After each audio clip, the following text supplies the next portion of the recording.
Ayan, hello. Thank you, Kuya Pao. Oo, since merong ORC, since merong kayong past sa Dulang UP ba? Nagkasama kayo ni... So si JM, ikaw nun, ka na? Eto ako sa harap mo, hoy. Kuya Alan! Ano ba to? Artista ka na nun sa stage, JM. Tapos si RC, parang fan mo lang siya doon, sabi niya. May nakita kong post niya. Hindi, joke lang po yun. So, parehas kami mo nag-start na crew, staff, mga props crew, costume crew. Talaga ba? Kami nagbibihis kila Kuya Andoy, kila Francis Maki Ignacio, yung mga actress natin ngayon. Kami yung behind the scenes. Oo, kami literal na alipin ng singing. Tsaka Skyblades. So, classmates kayo sa UP. Pareho kayo ng course. Ano? Theater arts. Ang galing! Tapos ngayon, no? Mga ano na kayo? Pero po nung bata po kasi kami, mga 16 ata si 15 ako. Ano yun eh? Artista na po siya. Tumigil lang ako. Napapanood ko na po siya nun talaga sa TV. Hindi tumigil. Wala nang kukuha sa akin. Hindi po joke yun. Ano ka nun? Saan ka nag-artista nun, JM? Nag-TV2 po ako eh. Okay. Tapos,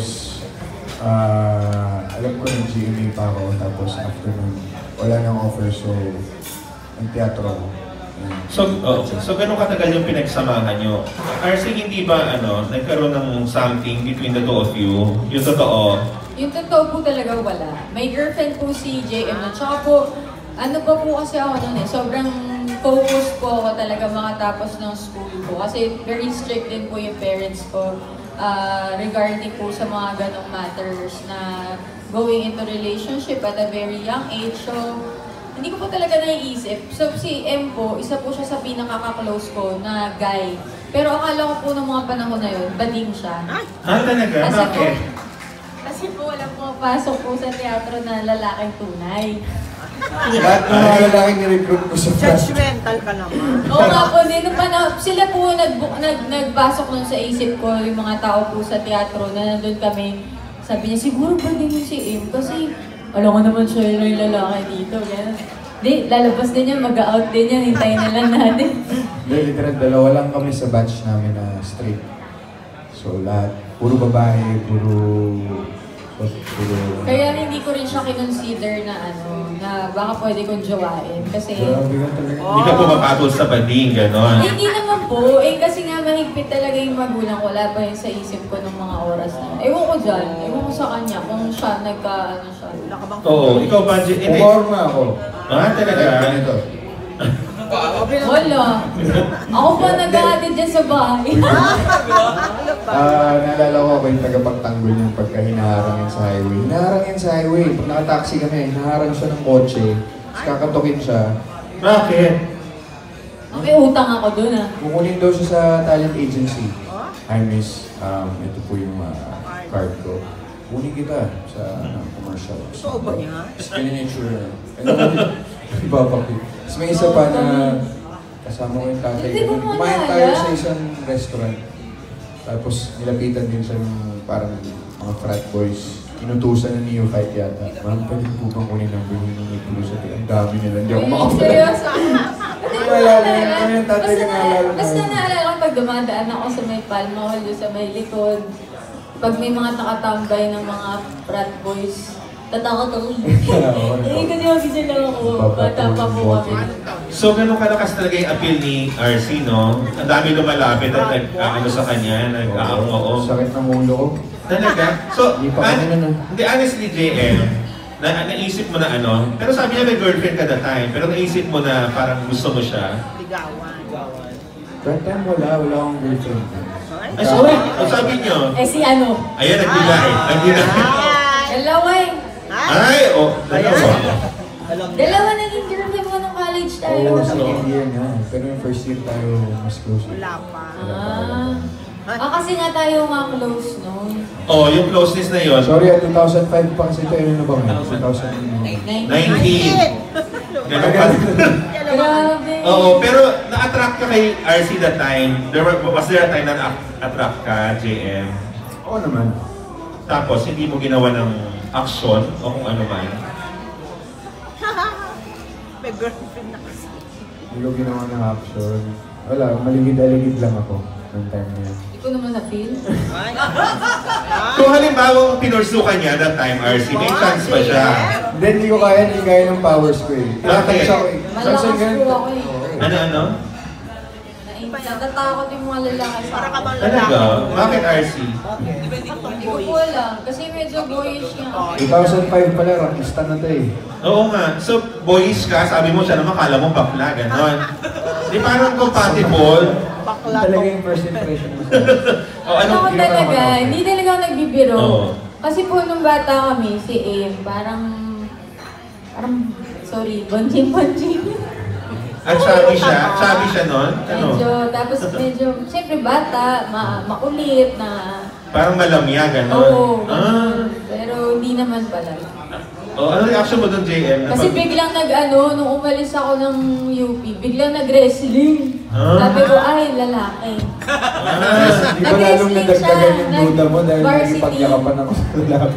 Ay, ko sabi lang sa akin ng ate ko. Yung ate ko po kasi UP din eh. Tapos sabi niya, oh, si JM nag-wrestling. Nakikibalita. Sabi ko, talaga? Ayun na. Lalaki pala siya. Oh, yun. So, okay. So, never kayo nagkaroon ng something nung panahon na yun? Hindi po. Wala Oo. po talaga. Oo. Wala ka namang panghihinayang, RC. Wala po. Oh. Precise yung wala po! Wala po. Ikaw, JM, meron ka bang panghihinayang? Wala po. O, tayo. Isa tayo. Masaya po ako na ganito yung Hindi, relasyon masaya, namin. tsaka masaya ako sa boyfriend niya. Isipin mo kung maging tayo. Masaya siya sa boyfriend mo daw, RC? Masaya ako sa boyfriend. Hindi, seryoso ang usapan. Oh. Sobrang solid ng boyfriend niya. Ikaw, RC. Oo. Tingnan mo, ayan na. Bakit? Kawa. Kumuha ka yung boyfriend ko. Hindi nga ako eh, kung borderline na parang... Tangin na. Hindi ka ba na-offend, JM? Parang hanggang ngayon, no? Pinagdududaan ka ni RC. Hindi. Okay lang kasi, kung maging man ako, wala akong pake. Alin? Di ba? Tama. Oo May nga. problema ka ba sa bading, RC? Wala, mahal na mahal ko nga sila eh. Kaya nga gusto ko siya maging bading eh. Kasi, Bumawi. hindi ako sa bading. Gusto ko yung mga friends ko, lahat Lahat bading. ng friends namin, as in yung circle namin. Wala. Mahilig ka sa bading, RC? Nagka-jowa ka na bang bading? Hindi po, tomboy. Talaga ba nagka-tomboy ka siya? Ayan. Okay, kamusta kayo dito? Kamusta working sa isang pelikula together? Direk, kamusta kami? Si Direk muna. Direk, Break mo na kami, break. Direk, yung laki namin sa iyo na Pamilya Ordinaryo, sobrang favorite namin, pelikula mo, at saka yung Quick Change. Kamusta yung adjustment mo doing a mainstream? Tapos nag-rom-com ka pa, ha? In fairness to you. So, kamusta ka dito? Habang nag-indie naman po ako, nag-ABS-CBN ako, nag-TV, Paglaban, and then MMK. So, medyo alam ko na rin yung parang setup when it comes to mainstream. So, doing romantic comedy, actually, parang pinaka-huling ko na yan genre na naisip, parang try ko mag-horror, try kong, but not rom-com. Pero, isang gabi, bigla ako nakaisip ng isang cheese or isang logline na ito yung logline ng Last Full Soul. Sabi ko, why not try a rom-com film? So very happy kasi nung sinabit ko kay MNS, kay Tita Malu, nagustuhan naman niya yung concept, yung script. So dire-diretso na yun. So, yeah. Sabi mo kanina talaga si RC at si JM yung gusto mong artista at binigay sa'yo. Bakit sila yung gusto mo for this movie? Halos lahat ng pelikula ni RC na papanood ko, yung character kasi ni Mayesa nag-fit dun sa mga pelikula ni RC na pinoportray niya, yung kay Dan, yung kay Prime. So ayun, parang yun yung character ni Mayesa. Sabi ko, nung sinusulat ko yung script, si RC na yung nasa isip kong na character. And of course, nung napapanood ko siya sa araw-gabi, sabi ko parang hindi ko pa nakikita. Ha? Araw-gabi. Ikaw! Ano ba? Ayun, parang hindi ko pa nakikita si M na medyo koloko. Alam mo yun, yung funny side ni M. So, bahagya ko siyang nakita sa tadhana, yung ganong ano, parang ang bongga lang kung isasagad natin yung pagiging, yung funny side niya. So, ayun. But actually, hinintay namin si M. Kasi, parang before pa, April pa lang, okay na yung pelikula, yung script, go na siya. Kaya lang si M may ginagawa pang araw-gabi. So, we waited for like 2 months bago mag-start. Hinintay namin matapos yung soap niya. And then, of course, hinintay din namin magbukas yung Boracay. Kasi that time, dapat go na, kaya biglang nagsara. April that time. So, November lang kami nag-go. Because of the Bora. Hinintay namin talaga. Ba't sa Bora pa? Wala namang Banana Beach ba sa Bora? Well, yung kwento kasi andun yung yung character ng Bora. May mga ginawa sila na sa Bora lang. Yung for example, yung rent ng Serena costume. So, sa Boracay lang yung sandcastle, yung cliff diving. Nasa Boracay halos lahat yun. So, Tsaka direct kasi sinundan namin yung kwento, sinundan namin yung ex namin doon. So, saan ba yung beach na maraming party-party, mga gano'n?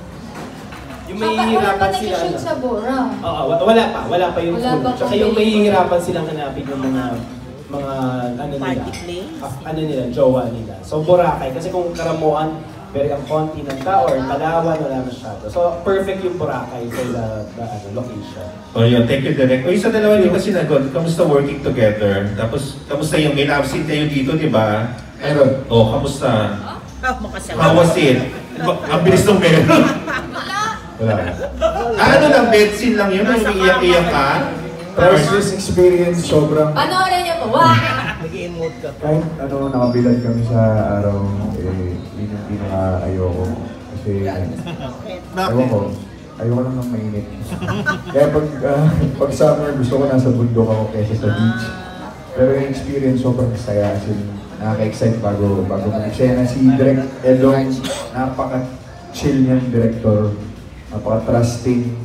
Nandun na siya na gano'n. Tapos pagkakausapin ka niya, napaka-lumanay, Kasi it helps kasi na parang as actors, kasi nakabanding kami sa mga attack namin. Pero siniset niya yung mood doon, nasa dito na parang ang gaan nung experience. So, hindi lang sa trabaho sa amin, parang experience siya na hindi namin papakawalan dahil ano ang mangyari, ang outcome ng movie. Masaya, mas may nati-pressure. Narcy. Ang dami yung sinabi. Yung experience ko na masasabi ko talaga, mostly naman po sa mga pelikulang ginagawa ko talaga, as myself. So, parang yung experience namin this time, kagaya nga ng sinabi nila, kasi nasa Boracay kami. So, para lang talaga kami nasa bakasyon.